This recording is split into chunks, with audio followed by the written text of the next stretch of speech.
Hello everyone, I'm Omar, the son in the Team Pops and Son TV show. And I'm Adrian, and I'm the Pops in the Pops and Son TV show, where real estate is our passion. Now Dad, let's say that there's a tenant and a landlord that are both following all the rules. However, the landlord wants to sell their property. What should the tenant do? That's a good question, son. And what are the responsibilities of the landlord? Join us for today's episode where we share our pro tips on how to deal with scenarios like this and much, much more.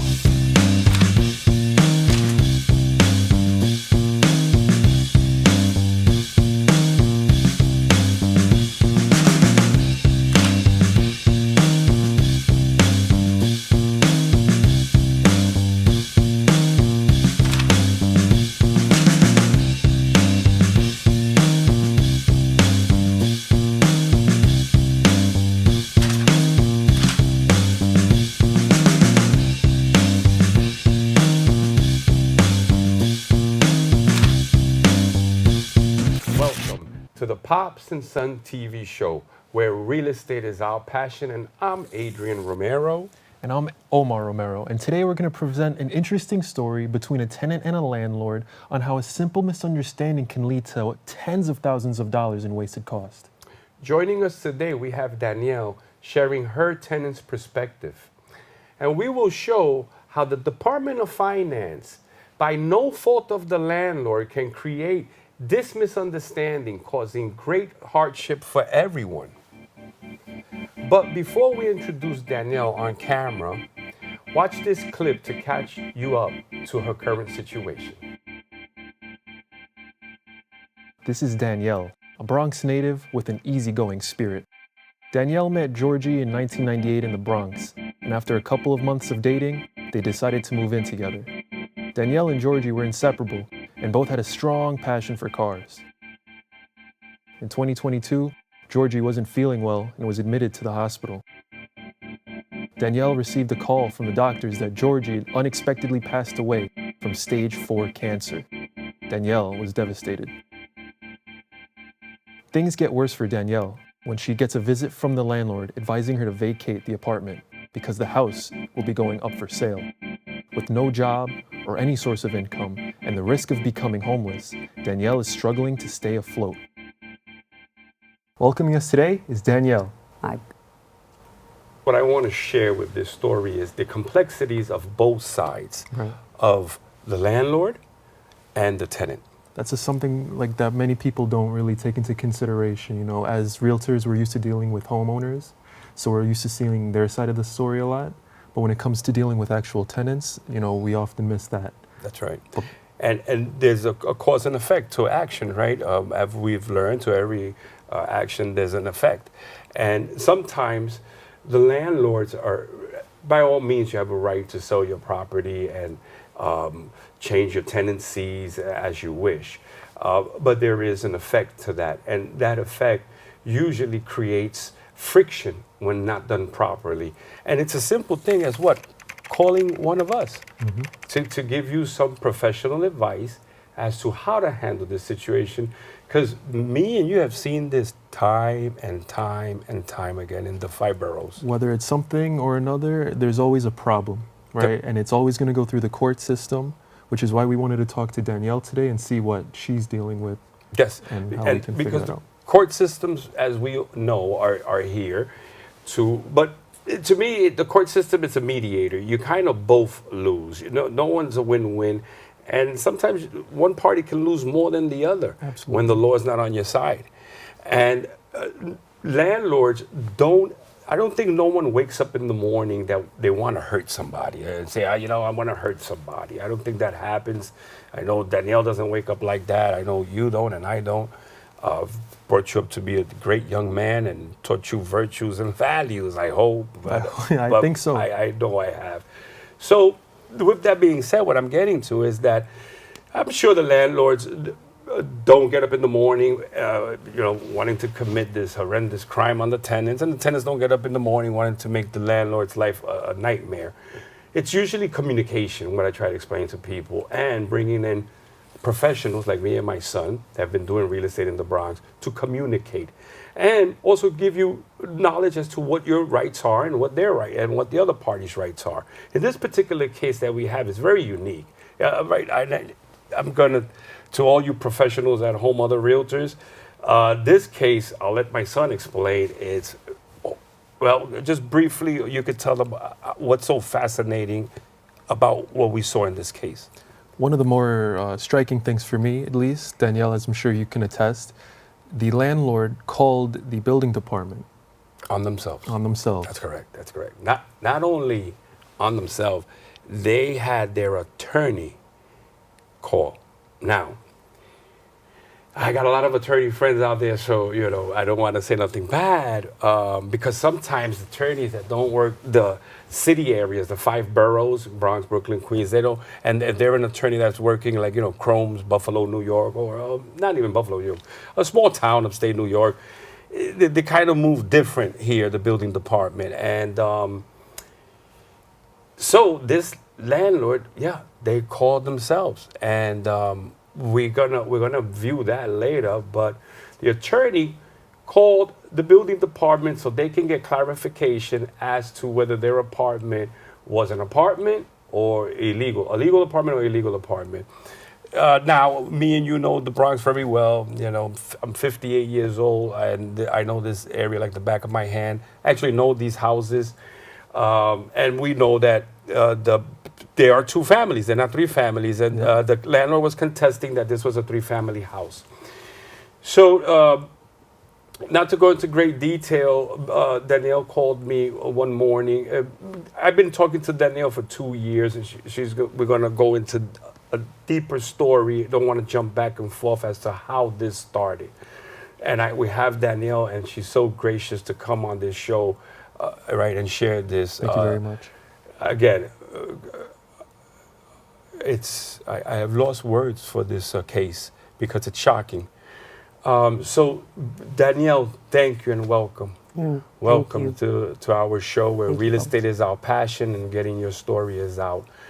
So, Danielle, tell our audience at home what happened 2 years ago. Well, tell us how long you've been here. Tell us all about you. Well, I was at the apartment for 28 years, 27, 28, and never knowing that it was illegal. Well, when my husband passed away, a lot of things went down that I never handled before. And then, not being legally married, my finances really plummeted. So I couldn't afford to pay the rent. And I was trying. I did. For a while, I really did. And, Now, in a city like ours that has so many resources, right? You see this all over the news that the migrants were getting this and credit cards. And so what city agencies did you go to that you could share with our viewers after? Now, he was not your husband. You lived with him. Yes. So now explain to us where did you go to for these, to try to get benefits? Okay, I tried, not even 6 days after he passed, HRA, Catholic Charities, and this other agency that I can't pronounce it, but unfortunately they all denied me. Now, you were applying for some monetary advice, like food stamps, SNAP, and then you're also applying for a voucher because your landlord needs money, which rightfully so. They have bills to pay, taxes, water, and rightfully so. And when you try to get the Section 8, vouchers, rent vouchers, they told you to bring a lease or a Con Ed bill, correct? Right. And what happened there? I had the lease. That wasn't the problem. The problem was the Con Ed bill. It wasn't under my name. It was under the landlord's name. The landlord's name. And I couldn't, now I can't verify, so now you're denied. I appealed it, but now I'm still denied. And because now the financial part is denied, and then you also tried another avenue, which was trying to get common law marriage, I guess, benefits that would have transferred from your husband. And what happened there? Denied. And denied again. Okay. More denials. So it's safe to say that your dealings with the government weren't Pleasant. too pleasant. You seem Correct. to have found all the cracks to slip through. Yes. Yeah, and And this is what me and my son try to explain to landlords, that a simple phone call, which, by the way, I think everybody who owns a real estate property should have my number or my son's number in your phone. But if you don't, you should have a realtor's number in your phone, okay? Because the landlord thought that he had a three-family house. Is that correct? That's He's correct. been owning it for 30 years. more. You've been living there for 27. He thinks he has. So it's not that the landlords are bad people because, by the way, it's a two-family house or one, right? It's a two-family house. So I deal with a lot of small landlords that own one family, two family, and three families. That's what me and my son focus a lot here in the Bronx. And this was a landlord who actually thought they have a three-family. And I'll explain to you why. Better yet, I'll let my son explain to you how the mistake can be made. Why did this landlord think they had a three-family house? It's just as simple as they bought it like that. They could have just went to the market and said they saw when they were buying the property, it was listed one way, Right. and they just don't verify it themselves. And another way that I know of is the tax bill. Exactly. You can get taxed as your tax will be taxed as a three-family home through the Department of Finances, but your deed and your title are two-family. So the homeowner, I can see, he thinks, hey, I got a three-family because the Department of Taxes is taxing me like a three-family. But that's not the case. Because as what I was saying earlier, that no one gets up in the morning to try to screw somebody over. I don't think this landlord actually, I would use the word stubborn, right? That's a great word. I mean, would you like to find out that you had less of something when you've been thinking the entire time you had more? You're right. So I can see why you would be so stubborn and persistent to continue to pursue this. However, if you would have called us, if my number is in your phone, you would have definitely known, and I would have guided you better. Or you could have went to an architect. An architect would have also explained, a local architect, which we're going to have someone on the show this year, would have explained without you having to ring the bell to the building department to come in so quick. Yep. Because what happened? Well, what can you expect would happen? Let Danny tell us. So Danny, now you thought you were in a three-family house, and unfortunately your husband has passed. Right. Now what happened? Okay, trying to make it, and all of a sudden, the inspector comes. And it was a very interesting conversation. I had to get my friend Adrian here on the phone, ASAP, on speaker. And the gentleman was walking around the apartment, and he was checking the stove, he's looking at the sink, he's looking at the bathroom, and he's writing. He's really writing fast. And I'm like, uh-oh, there's something going on here. And then, after all was done, he turns around and said, I had to leave. I saw partial vacate, which means I found out you could go during the day and pack your stuff and get your stuff, but you can't sleep there. And I was very shocked. I didn't realize how fast Red Cross was there. And they set me up, to go somewhere.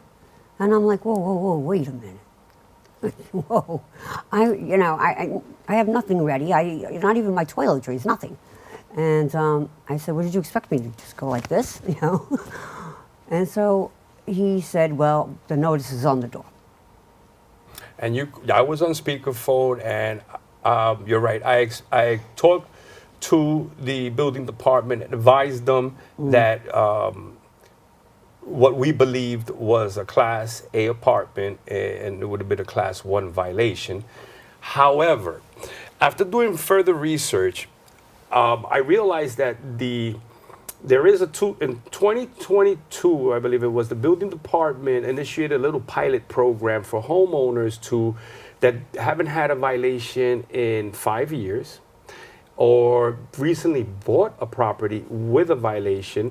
They can, I wouldn't say self-correct, I think it was more of like a self-report, and the building department would waive the penalties if it was a class 2 B or C violation. In other words, this violation wasn't going to qualify for that.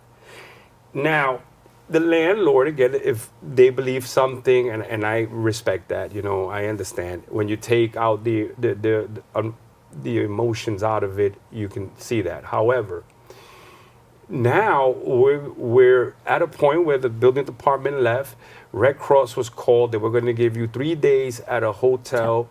You have emotional pets because your husband your common law husband passed away, and this is very stressful for you, I can imagine.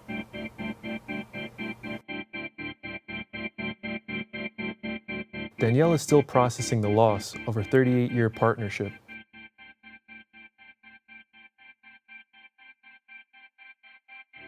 Due to stress and anxiety, Danielle spends most of her time in the apartment in silence. Today, Danielle spends most of her time in her apartment with the comfort of her 2 cats, Bogey, her therapy cat, and Bebe, her emotional support cat. What is it like living one day in your world? Okay, in my world is no longer what it once was, obviously. The only thing I have is my 2 rescues, which one is an emotional support cat and the other one's a therapy cat. And my day starts off like Groundhog Day. The same music, the same thing every day. And there is like, you get caught in this bubble and it's dark. And it's like, okay, I know I have to do this, but I also have to do that. What do I do first? And then you start, to be honest, I started on both projects. So now I'm split. And the reason this all started is because they want to sell this property. That's correct. They don't live on the property. No. It's a rental property and they want to sell it. Yes. And I think that if a mediator, a real estate professional would come into this, because you also are understandable to their needs, right? Correct. Yes. It's just that financially, you're happy for her. Wow. I was happy for her. Nice. I really am. That's very nice. That's this is the both sides that I want to get across to you viewers at home when you're making a decision. Everybody wants peace and a place of a habitable dwelling of peace, and we have been trained to see this. We've been trained to solve these. These are very simple solutions. They may be so inundated and overwhelming while the landlord is going through it, while the tenant is grieving, and they are. But you're not going to be able to make a clear solution with all of this stress and anger. Your landlord is doing it for money, and this person is stressed. So you need a level head to come in and a professional that can talk to both parties and explain that you want to sell a house, no problem. It's a financial problem. How can we accommodate where that somehow you walk away with something and they walk away with something? So we're working on this case, right? Absolutely, Omar? Night and day. I mean, it takes a lot of research because we have to dive into the building department. We need to be contacting lawyers. We need to be talking to people and figuring out really like what does it take to solve this problem. And then we're working also with the tenant, legal aids, and everybody kind of jumps in, and it kind of gets out of our hands at this moment. Believe it or not, it's kind of almost, you should have, like when Woody Woodpecker in the 80s, the cartoon, you should have called the police. Woody should have went to the police. Mm-hmm. They should have called the professionals. They would have got their answers. And now we have 5 violations. So we have a plumbing violation on the property, waste and plumbing. We have electrical violation on the property. We have a construction of walls. We have a nightmare. We have a nightmare. We have a nightmare. And like I said, the city is out to put both parties on notice. I'm also aware of a time when I bought my house 29 years ago, 30 years ago, that I could get a tenant out if I ratted out the apartment and got a vacate order. Well, if you're listening to me at home and you think that's the case, do not. Because all the city does is put both owner and tenant on notice. And now it's up to the tenant to go through the legal courts, you know, to put more stress in an already stressful situation, when all of this can be fixed with cool heads, experience, and knowledge of the situation. I have Omar, we're gonna go now show what you homeowners should know. There's this amazing free website called justfix.org where you can access important information about your property. If you need guidance using this website, send us an email at the Pops and Son TV Show at gmail.com.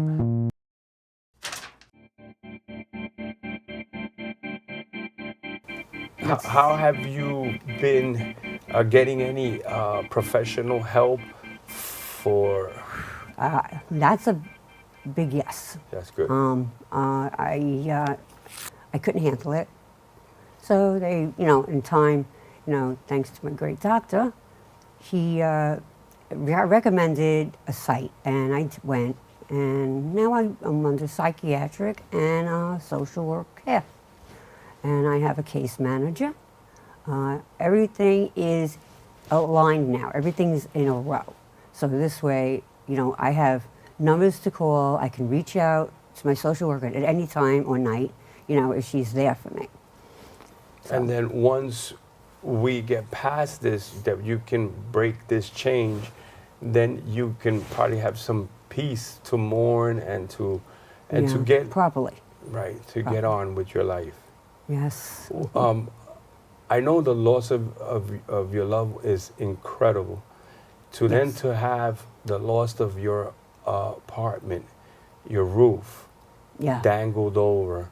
So you really never knew that was an illegal apartment, the 27 plus years you were living there, correct? No. Never. No. And the landlord always told you it was a 3-bedroom apartment because she thinks it's a 3-family house, right? Right. I mean, 3-family house, correct.